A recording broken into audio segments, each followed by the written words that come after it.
아멘.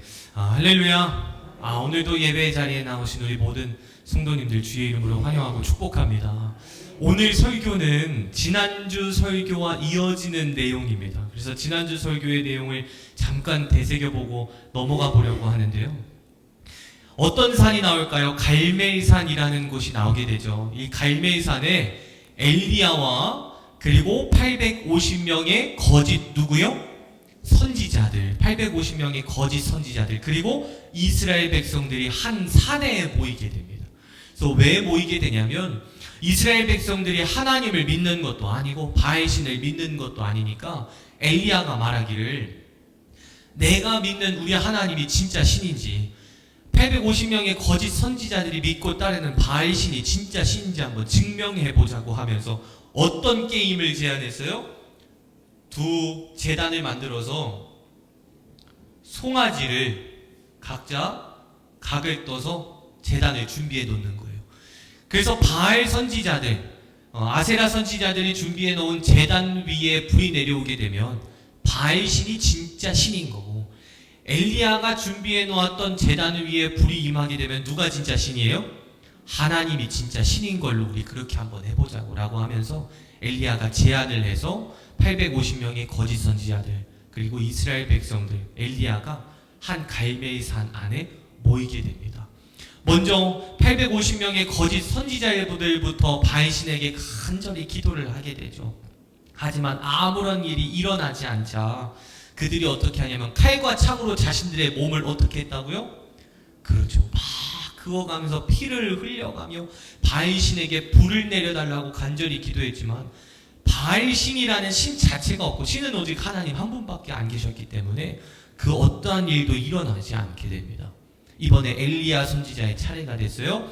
엘리야 선지자는 하나님 앞에 불을 내려달라고 기도하기 전에 먼저 어떻게 하냐면 자신의 제단 주위에 또랑을 파서 물을 몇 번이요?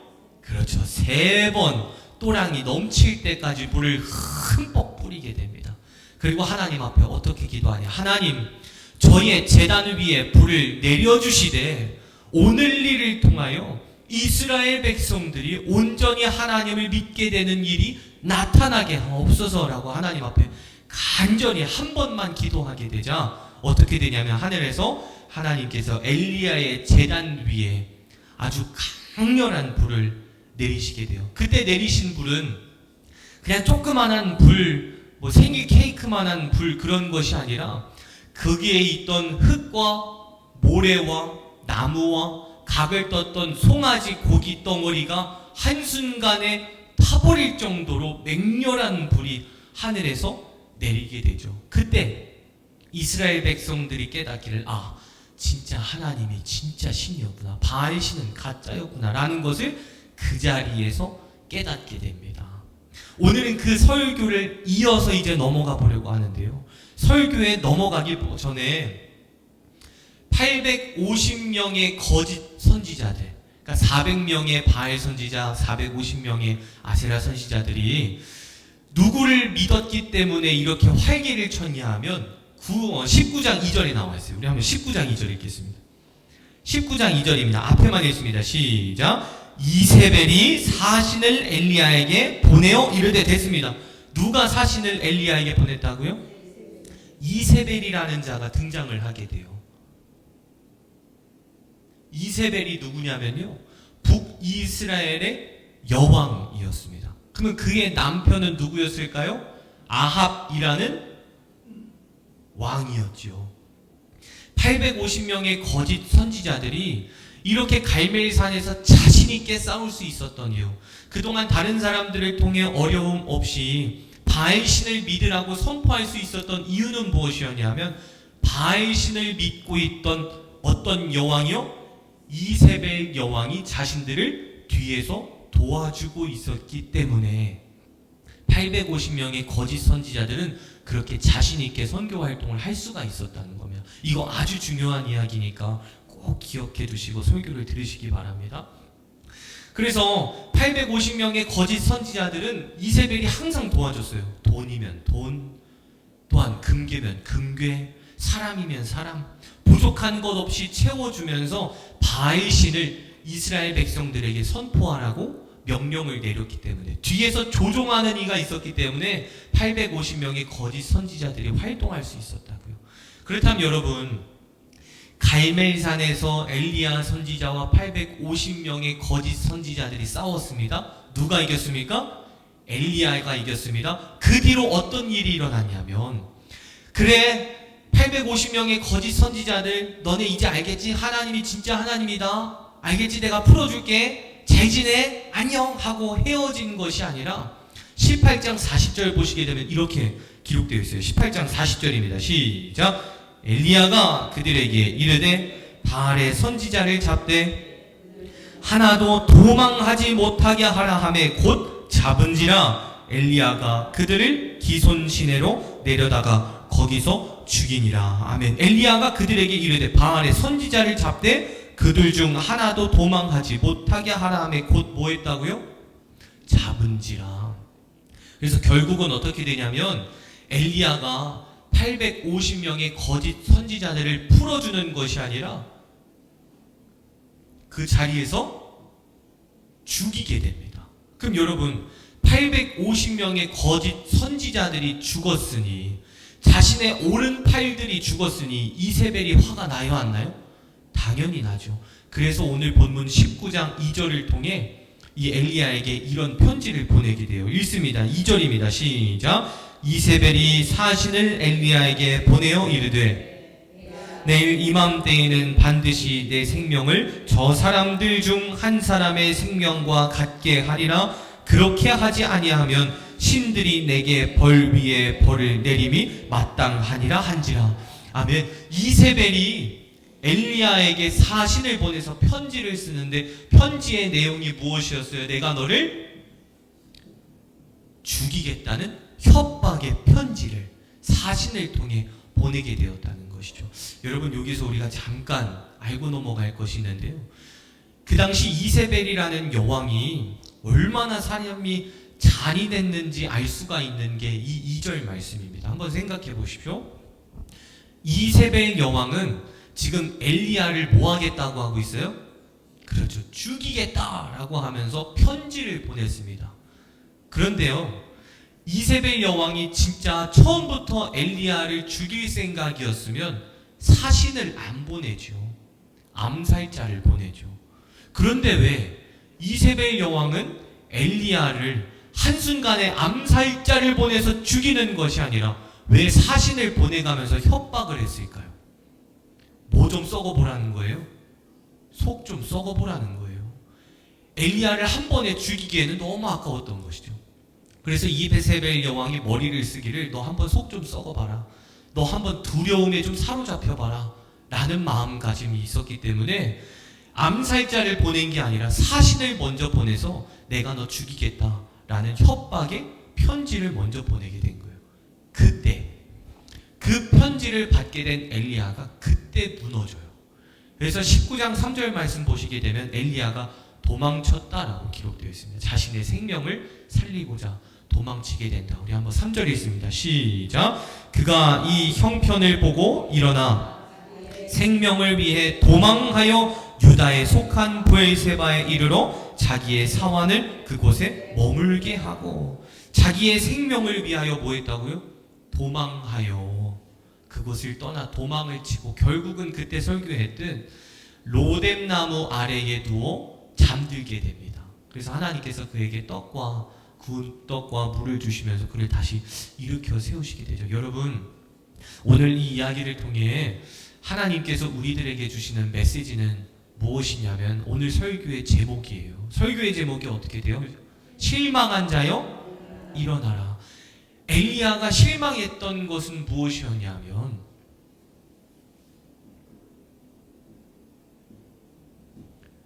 기도에 응답받지 못한 것에 실망한 거예요. 여러분, 엘리야가 갈멜산에서 850명의 거짓 선지자들과 목숨 걸고 싸웠던 이유가 뭐예요? 이스라엘 백성들이 누구에게 돌아오게 하려고요? 하나님께 돌아오게 하려고요. 목숨 걸고 싸운 거예요. 그래서 엘리야도 머리를 쓰기를 한 나라의 왕이었던 아합 왕과 이세벨 여왕의 마음만 사로잡으면 저 두 사람만 하나님 앞에 돌아서면 이스라엘 백성들이 하나님 앞에 돌아오는 것은 시간 문제라고 생각했다는 것이죠. 그래서 목숨 걸고 갈멜산에서 850명의 거짓 선지자들과 싸웠지만 결과는 어떻게 돼요? 이스라엘 백성들이 하나님을 믿기는 하지만 결국 이세벨 여왕은 자신을 죽인다 하죠. 한 나라의 왕이었던 아합 왕은 본체만 한치도 않죠. 그때 너무 실망한 거예요. 그는 하나님 앞에 간절히 기도했거든요. 하나님, 이스라엘 백성들이 돌아오게 하옵소서. 하나님이 진짜 하나님이심을 알게 하옵소서. 뿐만 아니라 저 거짓 선지자들, 저 위정자들, 정치인들까지도 다 하나님 앞에 돌아서게 하옵소서라고 간절히 기도했지만 결국 하나님께 응답받지 못하게 된 것이에요. 그러자 엘리야가 실망하게 되었다는 것이죠. 여러분, 하나님 앞에 귀히 쓰임받았던 엘리야 선지자도요, 기도 응답받지 못하니까 실망하더라고요. 그렇게 하나님 앞에 귀히 사용받았던 엘리야라는 사람도요, 그 큰 선지자도요, 자신이 기도한 것에 대해 하나님께서 이루어주지 않으시니까 낙심해서 그냥 뻗어 잠에 들더라고요. 하물며 저와 여러분들도 충분히 그런 상황을 만나게 될 수 있다는 거예요.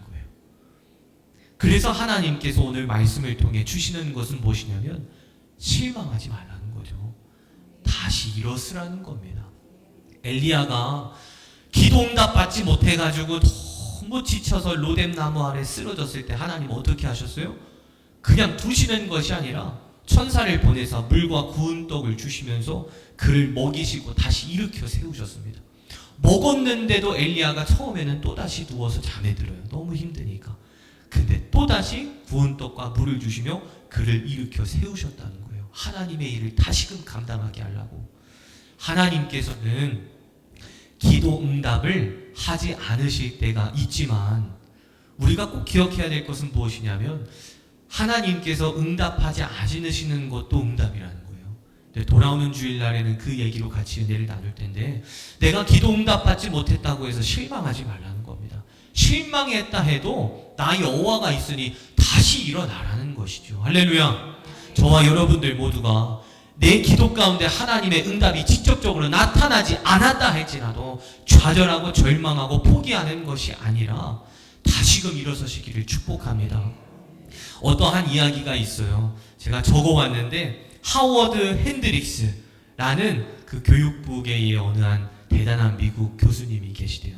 그분이 전도사님 시절에 교회학교 아이들을 가르쳤는데 그 초등부 안에는 정말 똑똑한 아이가 한 명 있었답니다. 성경 말씀을 609절이나 외우는 거예요. 초등학생이. 근데 어느 날부터인가 그 회계 선생님이 초등부 예배가 끝나고 나서 초등부 예배 때 들어온 헌금을 세는데 이상하게 절반이 비드래요.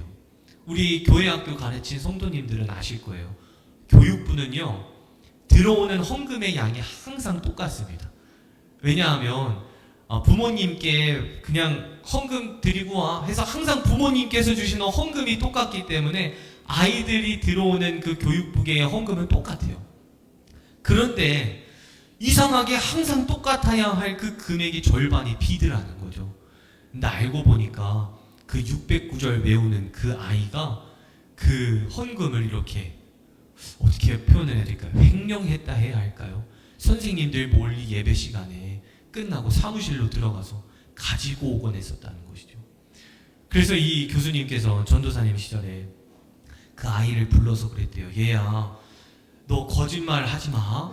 너 도둑질하면 안 되잖아. 출애굽기 20장 16절에 거짓말 하지 말고 도둑질하지 말라고 했잖아. 그랬더니 그 아이가 뭐라 하냐면, 전도사님 16절이 아니라 15절이죠.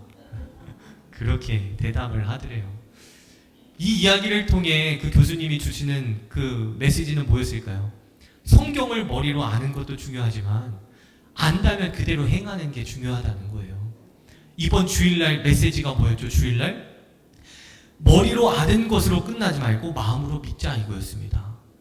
엘리야도요, 간절히 하나님 앞에 기도했다는 거예요. 자신의 목숨을 걸고 싸우고 기도하고. 근데 이스라엘 백성들이 하나님 앞에 돌아서지 않자 그는 실망하게 되었다는 것이죠. 그때 그래, 하나님께서는 좋은 계획이 있으셔 라는 것을 머리로는 알았지만 뭐로 안 믿어졌다고요? 마음으로 안 믿어졌다고요. 그래서 로뎀나무 아래에 그냥 자빠져서 누워서 잔 거예요. 쓰러진 것이죠. 여러분, 우리 모두 머리로는 압니다. 내가 기도 응답받지 않을 때, 그래, 하나님 더 나은 계획이 있으시지. 하나님은 선한 길로 나를 인도하실 거야. 그래, 목사님 말씀처럼 좋은 계획이 있으시겠지. 머리로는 압니다. 그래, 우리 아들, 우리 딸의 문제 해결되지 않았어? 하나님 해결해 주실 거야. 목사님 설교를 통해 그랬잖아. 머리로는 압니다. 근데 뭐로 안 믿어지는 거예요? 마음으로 안 믿어지는 거예요. 그때 두 갈래로 나뉩니다. 한 성도들은 그냥 쓰러져서 기도 생활 포기하든, 다른 성도들은 그만한 믿음을 달라고, 다시금 믿게 해달라고, 다시 기도하기 시작하게 해달라고, 뜨거움을 회복하게 해달라고, 열정을 회복하게 해달라고 기도하는 성도, 두 분류로 나뉜다는 것이죠. 우리 성도님들은 어떤 삶을 살아가시겠습니까? 어려움이 있을 때 그냥 그 자리에서 낙심하고 실망하는 그러한 성도의 삶이 되시겠습니까? 아니면 하나님 다시금 시작하게 해달라고, 다시금 뜨거움과 열정을 회복하게 해달라고 가장 간절히 기도하며 다시금 시작하시겠습니까? 저와 여러분들 모두가 뜨거움과 회복, 그리고 열정을 회복하셔서 놓고 있던 기도줄, 하나님을 보지 않고 있던 나의 시선을 다시금 하나님 앞에 돌아서고 다시금 하나님께 고정하시기를 간절히 축원합니다. 말씀을 정리하겠습니다. 사랑하는 성도 여러분, 구약 성경을 보게 되면 하나님 앞에 귀히 쓰임 받았던 사람들이 정말 많이 나와요. 근데 그들이 항상 승승장구한 건 아니었더라고요.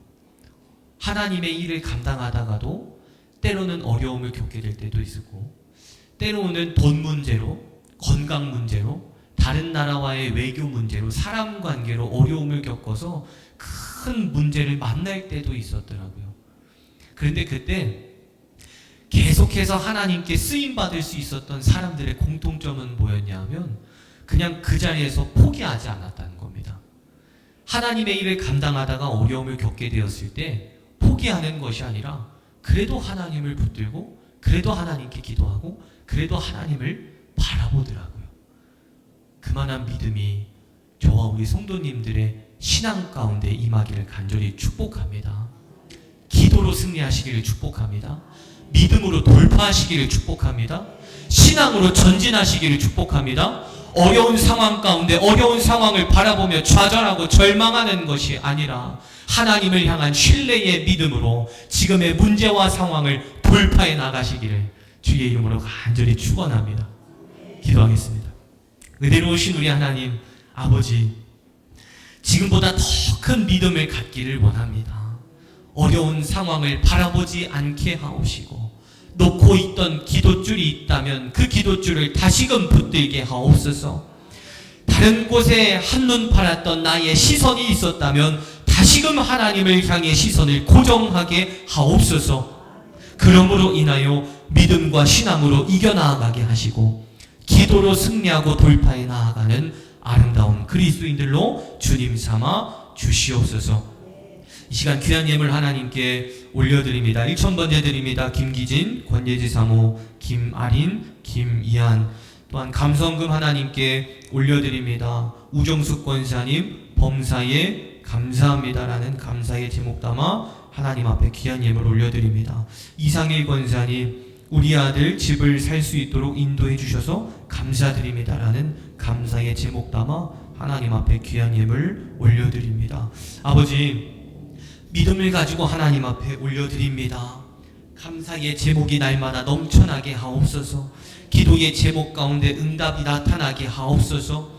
믿음으로 올려드리는 이 귀한 예물들이 오직 하나님 앞에 영광이 되어 주께 귀히 쓰임받는 예물 되게 하여 주옵시고, 무엇보다 우리 정산감리교회가 부흥하고 하나님의 역사를 경험하는 데에 귀히 쓰임받는 하나님만을 위한 밑거름의 복된 예물이 되게 하여 주시옵소서.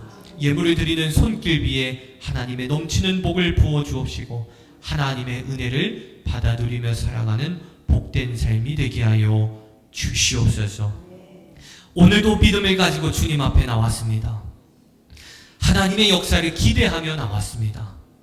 하나님의 기적을 소망하며 나왔습니다. 하나님의 은혜를 사모하며 나왔습니다. 믿음으로 부르짖고 간구하는 모든 성도들의 기도 가운데 주님의 응답이 나타나게 하옵시고 하나님의 기적과 같은 일들이 이 자리에 온 모든 성도님들의 삶 속에 날마다 펼쳐질 수 있도록 역사하사 은혜 베풀어 주시옵소서. 저희들이 목적을 삼고 기도하는 기도 제목 위에 해결되어짐의 역사가 나타나게 하옵시고 묶였던 것이 풀려지고 막혔던 것이 뚫려지며 병들었던 것이 치유되어지는 하나님의 기적을 허락하여 주시옵소서. 이 모든 말씀 거룩하신 예수님의 이름으로 간절히 기도드리옵나이다. 아멘. 오늘 말씀 생각하시면서 주여 삼천하신 뒤에 기도하시겠습니다. 기도합니다. 주여 주여 주여. 은혜로우신 우리 하나님 아버지, 이 시간 간절된 마음으로 기도하며 주님 앞에 나아갑니다. 하나님, 지금의 상황에 겁먹지 않게 하여 주옵소서. 지금의 환경에 넘어지지 않게 하여 주옵소서. 응답되어지지 않는 것이 응답임을 믿고 다시금 기도줄을 붙잡게 하옵소서. 기도 생활이 이어나가기를 원합니다. 기도의 자리를 지켜나가기를 원합니다.